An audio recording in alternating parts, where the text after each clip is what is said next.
Dios te bendiga. Continuamos estudiando acerca de la hermosa persona del Espíritu Santo de Dios. El día de hoy abordaremos el tema denominado dones del Espíritu Santo. Ello lo encontramos en 1 Corintios capítulo 12 del versículo 7 al versículo 11.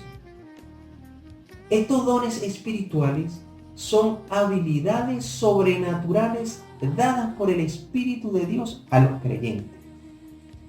Al ser dones sobrenaturales, quiere decir que el creyente no puede fabricarlos, no puede producirlos por sí mismo, sin importar la capacidad intelectual o la capacidad que tenga en un trabajo específico. Un hombre muy reconocido explicaba lo sobrenatural de la siguiente manera: lo natural tenía un límite, hasta acá. El hombre puede manejarse en lo natural, acá. Pero Dios está sobre lo natural, sobrenatural. De esta manera, en esta esfera, el hombre no puede trabajar por la limitación que tiene. Dios es todopoderoso, es omnipotente, es omnisciente y Él se mueve en esta esfera. El ser humano que es capacitado de esta manera tiene que tener en cuenta que todo es para glorificar y exaltar el nombre de Cristo y dar a conocer el Evangelio aquí en la tierra. ¿A qué me refiero? Veamos el propósito de estos dones en el creyente. Para ello, vamos a leer el versículo 7 del capítulo 12 de 1 Corintios. Pero a cada uno le es dada la manifestación del Espíritu para provecho. Este provecho no es un provecho particular, no es un provecho para engrandecimiento personal, sino para provecho de la iglesia y de salvación a aquel que no conoce a Cristo. Quiero comentarles algo muy interesante. Un hombre de fe me comentó en algún momento de que la unción era peligrosa. Pero ¿cómo puede ser peligroso algo que es dado por Dios? Y él me explicaba lo siguiente, en el sentido de que cuando piensas que todas las cosas que obras, milagros y Dios te usa, crees que son por mérito tuyo, allí es donde no le das la gloria a Dios y se vuelve peligroso para el ser humano. Un pastor también, que Dios lo estaba usando mucho en milagros, en campañas que estaba haciendo en cierta ciudad. Y un pastor muy amigo de él lo llama para preguntarle cómo le iba. Y la respuesta de él fue: aquí soy como Dios. Confundió el hecho de que las manifestaciones que Dios estaba haciendo a través de él no eran por él, no eran porque él las producía por sí mismo, sino que era que Dios lo utilizaba para que se manifestase su gloria a través de él. Es algo que los creyentes debemos tener muy en cuenta cuando trabajemos y Dios nos utilice como instrumento en sus manos, manifestando los dones del Espíritu Santo a través de ti. El apóstol Pablo nos enuncia los 9 dones espirituales en el capítulo 12 de 1 Corintios, descritos de la siguiente manera: palabra de sabiduría, palabra de ciencia, fe, dones de sanidades, hacer milagros, profecía, discernimiento de espíritus, diversos géneros de lenguas e interpretación de lenguas. El versículo número 8 empieza de la siguiente manera: porque a este es dada por el Espíritu Santo palabra de sabiduría. Primeramente podemos especificar y discernir 3 tipos de sabiduría. La primera de ellas es la sabiduría natural que tenemos los seres humanos.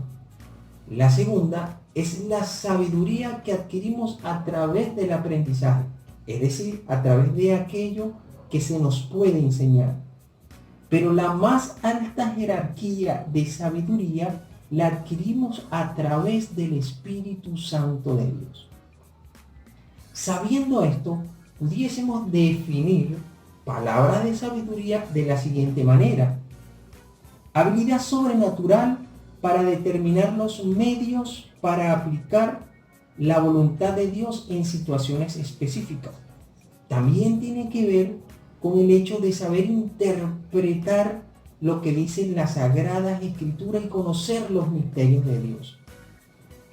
Pablo generalmente, cuando nombra la palabra sabiduría, se refiere al hecho de conocer el plan de salvación de Cristo a través de su obra expiatoria en la cruz del Calvario. En la Sagrada Escritura podemos encontrar muchos ejemplos de hombres y mujeres que aplicaron el don de sabiduría en sus vidas en momentos específicos. Vamos a abordar algunos de ellos nada más. Primeramente vamos a ir a Hechos capítulo 7, versículo 9 al versículo 10. Los patriarcas, movidos por envidia, vendieron a José para Egipto, pero Dios estaba con él y le libró de todas sus tribulaciones y le dio gracia y sabiduría delante de Faraón, rey de Egipto, el cual lo puso por gobernador sobre Egipto y sobre toda su casa. José era un esclavo, estaba en tierra extranjera. Teóricamente no había posibilidad de crecimiento para él. Estaba hundido y estaba fracasado. Pero Dios lo puso en alto. No había hombre en aquella tierra que tuviese la sabiduría en el nivel que la tenía José en la tierra de Egipto. De tal manera que asombró a Faraón. ¿Dónde conseguiré hombre como este con tal sabiduría? Esa sabiduría provenía de lo alto. No era una sabiduría natural. Y por eso él destacó ante todos los demás en esa tierra. Veamos también Hechos capítulo 6, versículo 3 en la elección de los 7 diáconos. Buscad pues, hermanos, de entre vosotros a 7 varones de buen testimonio, llenos del Espíritu Santo y de sabiduría, a quienes encarguemos este trabajo. Esta sabiduría que se pide, que se exige para hacer un trabajo en específico para la obra de Dios, es una sabiduría que diferencia, es una sabiduría que sobrepasa al de cualquier persona natural. ¿Cómo es esta sabiduría de lo alto? Hay un versículo que no podemos dejar de pasar de alto y es Santiago capítulo 3, versículo 17, que nos dice: pero la sabiduría de lo alto es primeramente pura, después pacífica, amable, benigna, llena de misericordia y de buenos frutos, sin incertidumbre ni hipocresía. El fruto de justicia se siembra en paz para aquellos que hacen la paz. A otros dio palabra de sabiduría.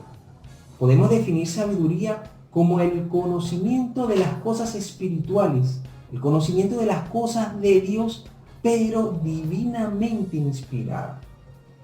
¿Qué diferencia hay entre palabras de sabiduría y palabras de ciencia? Según un erudito, lo dice de la siguiente manera: ciencia significa penetrar el conocimiento de las cosas divinas, mientras que sabiduría es la habilidad que regula la vida cristiana de acuerdo a los principios que constituyen su fundamento.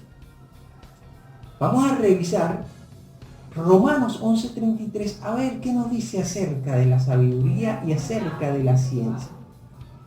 Oh profundidad de las riquezas de la sabiduría y de la ciencia de Dios, cuán insondables son sus juicios, cuán profundos son que no podemos alcanzar su fondo, e inescrutables sus caminos. Inescrutables, no podemos comprenderlos, no podemos entenderlos. La ciencia de Dios escapa del conocimiento natural del ser humano. Podemos comprenderla única y exclusivamente si somos inspirados a través del Espíritu Santo de Dios. Vamos a chequear también 1 Corintios 14:6. Ahora pues, hermanos, si yo voy a vosotros hablando en lenguas que no la entendamos, lenguas espirituales, ¿qué os aprovechará si no os hablaré con revelación, o con ciencia, o con profecía, o con doctrina? Se refiere a la revelación, al conocimiento de las cosas divinas dadas por el Espíritu Santo de Dios. No podemos dejar de leer Colosenses capítulo 2, versículo del 2 al 3, que dice: para que sean consolados sus corazones unidos en amor, hasta alcanzar todas las riquezas de pleno entendimiento, a fin de conocer el misterio de Dios el Padre y de Cristo, en quien están escondidos todos los tesoros de la sabiduría y del conocimiento.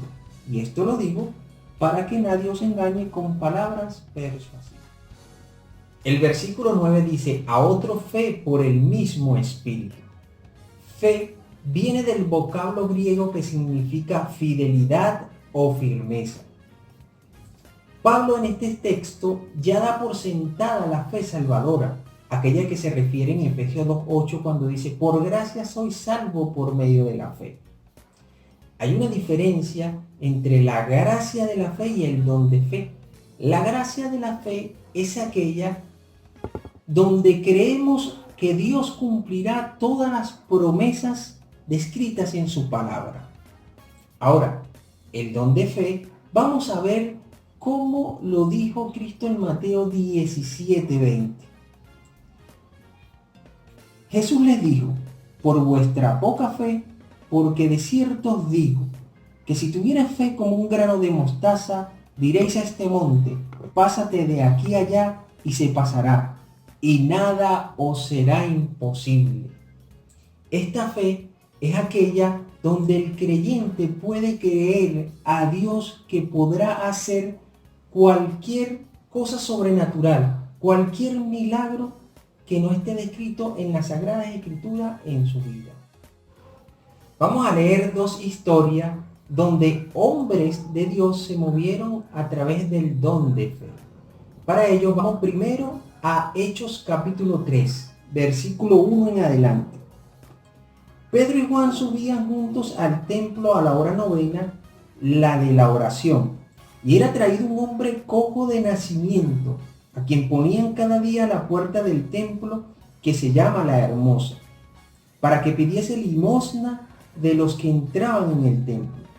Este, cuando vio a Pedro y a Juan que iban a entrar en el templo, les rogara que le diesen limosna, les rogaba. Pedro con Juan, fijando en él los ojos, le dijo: míranos. Entonces él les estuvo atento, esperando recibir algo de ellos. Mas Pedro dijo: no tengo plata ni oro, pero lo que tengo te doy. En el nombre de Jesucristo de Nazaret, levántate y anda. Y tomándole por la mano derecha, le levantó, y al momento se le afirmaron los pies y tobillos. Y saltando se puso en pie y anduvo, y entró con ellos en el templo, andando, saltando y alabando a Dios. Y todo el pueblo le vio andar y alabar a Dios, y le reconocían que era el que se sentaba a pedir limosna a la puerta del templo, La Hermosa, y se llenaron de asombro y espanto por lo que le había sucedido. Es increíble esta historia, que aquellos hombres, con ver a ese hombre postrado, no dudaron en darle una palabra de fe y ser sanado por el Señor. Vamos a otra historia muy interesante en Primera de Reyes, capítulo 18, versículo 33 en adelante. Esta es la historia de Elías contra los sacerdotes de Baal. Preparó luego la leña y cortó el buey en pedazos y lo puso sobre la leña. Y dijo: llenad 4 cántaros de agua, y derramarla sobre el holocausto y sobre la leña. Mojar la leña, prender una leña después que está mojada es algo muy difícil.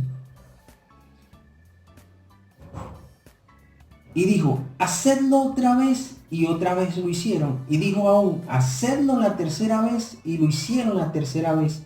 De manera que el agua corría alrededor del altar, y también se había llenado de agua la zanja. Cuando llegó la hora de ofrecer el holocausto, se acercó el profeta Elías y dijo, Jehová Dios de Abraham, de Isaac y de Israel, sea hoy manifiesto que tú eres Dios en Israel, y que yo soy tu siervo, y que por mandato tuyo he hecho todas estas cosas. Respóndeme, Jehová, respóndeme, para que conozca este pueblo que tú, oh Dios, eres el Dios, y que tú vuelves a ti el corazón de ellos. Entonces cayó fuego de Jehová y consumió el holocausto, la leña, las piedras y el polvo, y aún lamió el agua que estaba en la zanja. Viéndolo todo el pueblo se postraron y dijeron, Jehová es el Dios, Jehová es el Dios. Entonces Elías respondió, prended a los profetas de Baal, para que no escape ninguno. Y ellos los prendieron y los llevó Elías al arroyo de Cisón y allí los degolló. Fíjense que todo evento, les invito a que lean esta historia completa de Elías en su casa, pero los dos eventos donde se movió el Espíritu de Dios a través del don de fe en estos hombres fue para glorificar, a Jesucristo, para glorificar al Rey de Reyes y Señor de los Señores. Es decir, con Dios nada hay imposible. Solamente tenemos que creer. Y bueno, los dones son, repito, para glorificarle a Él. Hasta aquí vamos a dejar la clase de hoy, pero la próxima continuaremos estudiando los siguientes dones que el apóstol Pablo describe en 1 Corintios. Dios les bendiga y le amamos en el nombre de Cristo. Hasta la próxima.